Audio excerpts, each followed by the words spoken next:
vede piangere quello che penso. Mi sono giocato a Rovignese, prima che la dago, che volevo il desiderio, torno indietro e vedi un po'. Il primo giorno mi sa che imparai i cavelli, ma dopo praticamente, ma veramente, noi come cristiani siamo trattati bene. Abbiamo la mensa, non mi credo che la c'è, l'abbiamo distrutta, mi dico. E quel che era il più era le camere, era un letto di ferro, uno coperto, materasso, si tu chiama materasso, e tanti simili dappertutto. La mattina ti svegliavi, ti eri coperto di simili, di savane, ti eri coperto di savane.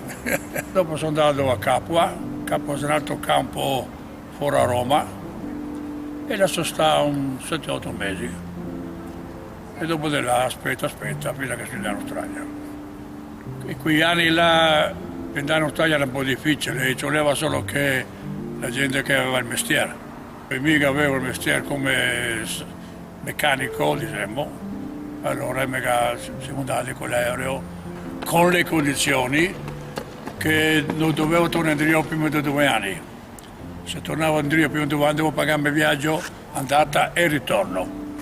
E allora che io non ho tagliato pensiero, non torno indietro.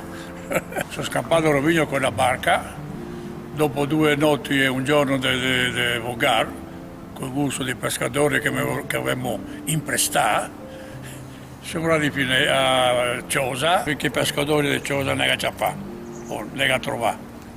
E dopo loro ne ha portato a Ciosa, ne ha messo in hotel per 2 giorni, e dopo la polizia di Ciosa ne ha portato a Venezia, in galera, con le porte aperte, e dopo ne ha portato qua.